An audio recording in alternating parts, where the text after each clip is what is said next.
Hi friends, welcome back to our channel. This is Mallish Vihari. So friends, ఈ రోజు మనం ఇంద్రకీలాద్రి పైన ఉన్నటువంటి కనకదుర్గమ్మ దర్శనం అయితే చేసుకుందాం ఈ రోజు మనం. సో ఫ్రెండ్స్, ఒక్క రోజులో విజయవాడలో ఉన్నటువంటి కొన్ని ప్లేసెస్ చూద్దాం. మొదటిగా అమ్మవారి దర్శనం చేసుకుని ఆ తర్వాత కొన్ని ప్లేసెస్ చూద్దాం. సో ఫ్రెండ్స్, మేమైతే కాకినాడ నుంచి విజయవాడకి అయితే బయలుదేరాం. కాకినాడ నుంచి భావన ఎక్స్ప్రెస్ 5:50కి అయితే స్టార్ట్ అయ్యింది. మేము ఇక్కడికి వచ్చేటప్పుడు 9 o'clock అయింది. టోటల్ 3 hours అనుకుంటా జర్నీ. సో ఇక్కడ నుంచి అమ్మవారి టెంపుల్ కి వెళ్ళడానికి ఆపోజిట్ లో బస్ స్టాండ్ అయితే ఉంటుంది. అక్కడ నుంచి మనకి ఫ్రీ బస్సెస్ ఉన్నాయి, ఆటోస్ కూడా ఉన్నాయి. సో మేము ఆటోలో అయితే వచ్చేస్తాం. సో ఇక్కడ నుంచి మనకి అమ్మవారి టెంపుల్ పైకి వెళ్ళడానికి అయితే రోడ్ వే ఉంది అండ్ మెట్లు గుండా వెళ్ళొచ్చు, లేదంటే లిఫ్ట్ ద్వారా వెళ్ళొచ్చు. సో మేము లిఫ్ట్ ద్వారా వెళ్దామని ఇలా వచ్చాం.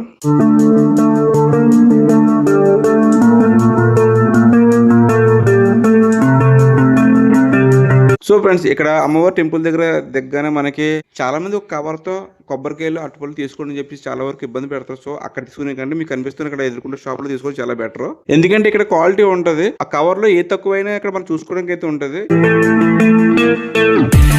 సో ఫ్రెండ్స్, మీకు కనిపిస్తుంది ఆ పెద్ద బిల్డింగ్ పైన మనకి ఆ అమ్మవారి టెంపుల్ అయితే ఉంది. మనం కింద నుంచి అయితే స్టెప్స్ ద్వారా గానీ లిఫ్ట్ ద్వారా గానీ వెళ్దాం. సో మేమైతే స్టెప్స్ ఎక్కి వెళ్ళాం.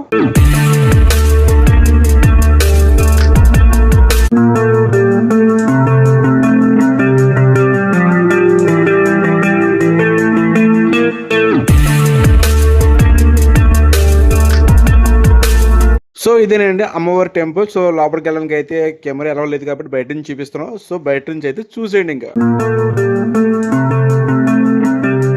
సో ఫ్రెండ్స్, అమ్మవారి టెంపుల్ తో పాటు కొన్ని ఆలయాలు అయితే ఉన్నాయి, వాటిని కూడా దర్శించుకుందాం. సో ఫ్రెండ్స్, వీడియోలు అంతా ఎక్కువ ఉందని చెప్పేసి స్కిప్ మాత్రం చేయొద్దు, పూర్తిగా చూడండి. వీడియో చాలా బాగుంటుంది. సో ఫ్రెండ్స్, లిఫ్ట్ ద్వారా వస్తే కనుక ఎంట్రన్స్ లో అయితే మనకి టెంపుల్ పక్కనే ఈ తులాభారం అనేది ఉంటుంది. ఇక్కడైతే అమ్మవారి విగ్రహం కూడా ఉంటుంది. ఎవరైనా తులాభారం వేస్తారని చెప్పి ఇక్కడ మొక్కుకొని ఉంటే కనుక ఇక్కడ తులాభారం వేస్తారు.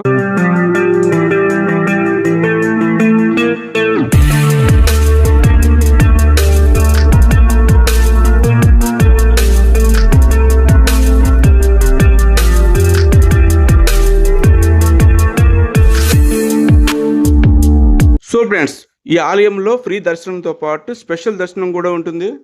100 రూపీస్, 300 రూపీస్, 500 రూపీస్ దర్శనాలు కూడా ఉంటాయి. 100 రూపీస్, 300 రూపీస్ దర్శనం వాళ్ళకి క్యూ తక్కువగా ఉంటుంది. 500 రూపీస్ టికెట్ కి అయితే మన గర్భాలయంలోకి అయితే వెళ్ళొచ్చు. సో ఫ్రెండ్స్, కొబ్బరికాయలు ఆలయంలో కొట్టకూడదు. మల్లికార్జున స్వామి టెంపుల్ కి వెళ్లే దారిలో అయితే కొట్టచ్చు. సో ఫ్రెండ్స్, మనం ఇప్పుడు మల్లికార్జున స్వామి టెంపుల్ కి అయితే వెళ్దాం. అమ్మవారి టెంపుల్ నుంచి బయటికి రాగానే మనకి లెఫ్ట్ సైడ్ అయితే ఉంటుంది.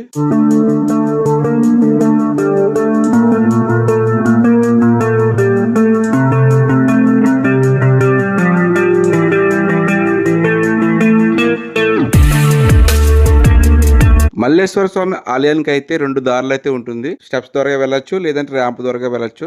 మనం స్టెప్స్ దిగి వెళ్ళేటప్పుడు పైన అమ్మవారి అవతారాలు అయితే స్టాచ్యూ రూపంలో పెట్టారు. సో అవి చూసుకుంటూ మనం వెళ్ళొచ్చు.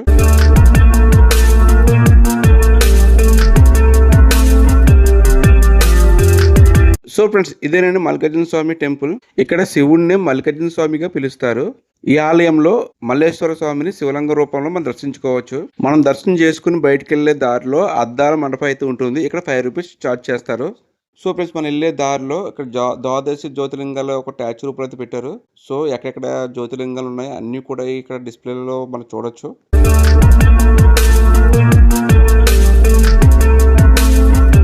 సో ఫ్రెండ్స్, ఇక్కడ యోగాశాల కూడా ఉంది. సో కొంతమంది ఇక్కడ యోగా అది చేస్తూ ఉంటారు. బయట వాళ్ళకి అలౌ లేదు, ఇక్కడ ఉన్నటువంటి వారికి మాత్రమే.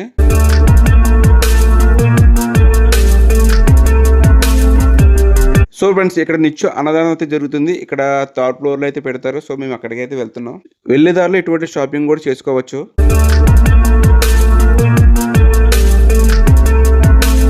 సో ఫ్రెండ్స్, ఇదే అన్నప్రసాదం చాలా. సో ఇక్కడ నిత్యం అన్నదానం జరుగుతుంది. సో ఫ్రెండ్స్, ఇక్కడ పెద్ద లైన్ అయితే ఉంటుంది. ఈ రోజు అయితే కొంచెం ప్రసాదంగా ఉంది కాబట్టి ఫ్రీగా వెళ్ళిపోతున్నాం. ఇక్కడ కొన్ని వేల మందికి అన్నదానం జరుగుద్ది. మార్నింగ్ 10:30కి ఓపెన్ చేస్తారు, 3 o'clock వరకు ఉంటుంది అనుకుంటా. ఈవినింగ్ అయితే ఉండదు. సో ఫ్రెండ్స్, ఇక్కడ ఎటువంటి ఫొటోస్ వీడియోస్ తీయకూడదు. సో ఫ్రెండ్స్, మాకు దర్శనం అయిపోయిన తర్వాత కొండ దిగి ఆపోజిట్ లో కృష్ణానదికి బోటింగ్ షికార్కి అయితే వెళ్దామని అనుకున్నాం. సో ఈ బోటింగ్ షికార్కి వెళ్ళడానికి అయితే మనిషికి 200 రూపీస్ అయితే తీసుకుంటారు.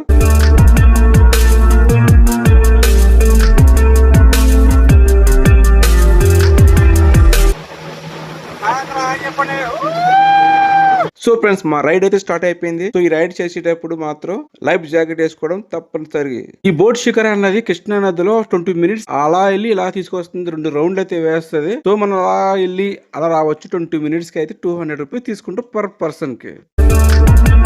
రాజీవ్ గాంధీ పార్క్ విజయవాడలో డే 1 లో నెక్స్ట్ విజిట్ చేయవలసిన place Rajiv Gandhi park. So friends ఈ బోట్ షికారు రాజీవ్ గాంధీ పార్క్ మధ్యలో మేమైతే భవానీ ఐలాండ్ కి అయితే వెళ్ళాం. సో ఆ భవానీ ఐలాండ్ వీడియో అనేది నెక్స్ట్ వీడియోలో పెడతా. ప్రస్తుతానికి అయితే మనం ఈ రాజీవ్ గాంధీ పార్క్ అయితే విజిట్ చేద్దాం.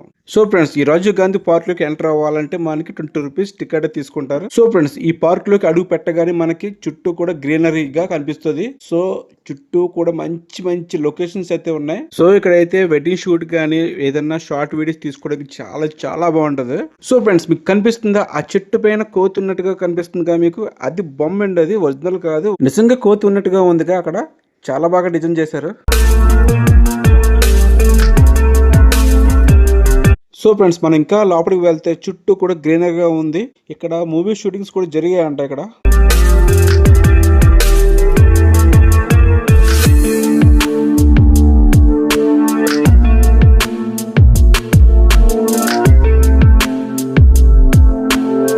సో ఫ్రెండ్స్ ఇక్కడ ఎటు వెళ్తే ఏమొస్తుంది అన్నది ఇక్కడ డిస్ప్లేలో పెట్టారు. ఇవి చూసుకుని మనం లోపలికి అయితే వెళ్దాం.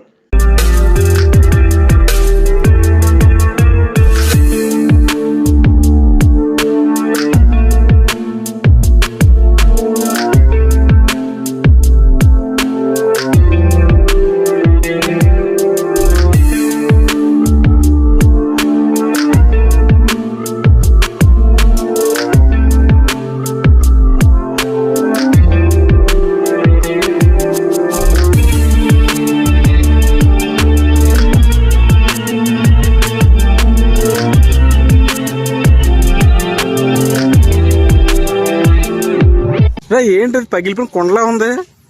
ఓడికి అమ్మ డిజైన్ అయితే అదిరిపోయింది. ఎవరు చేస్తారో తెలియదు కానీ కొండ షేప్ లో ఒక డిజైన్ పెట్టి బ్యాక్ సైడ్ ఒక పగిలిపోయినట్టు కిందేమో కూర్చోడానికి ఒక చిన్న ప్లేస్ ఉంది. సూపర్.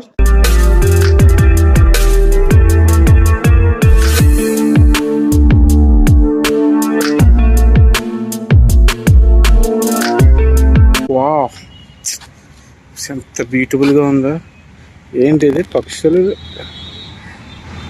పక్షులు నీళ్ళు త్రాగే ప్రదేశం. అంటే ఇక్కడికి వచ్చి వాటర్ తాగుతూ ఉంటాయి పక్షులు. ఇంతలా పెట్టారు.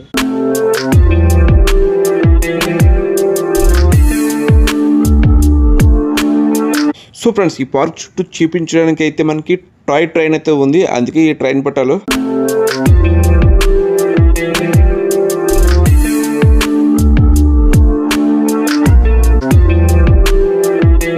వావ్ ఏంటిది? ఒక టైర్ ని తీసుకుని ఈ టైప్ లో డిజైన్ చేయడం అంటే సూపర్. సో ఫ్రెండ్స్ ఇక్కడ ప్లే యాక్టివిటీస్ కానీ ఫుడ్ కోర్ట్స్ కానీ చాలా ఉన్నాయి ఇక్కడ. సో ఫ్రెండ్స్ మరిన్ని వీడియోస్ కోసం మన ఛానల్ లైక్ చేయండి, షేర్ చేయండి, సబ్స్క్రైబ్ చేయడం మాత్రం మర్చిపోవద్దు.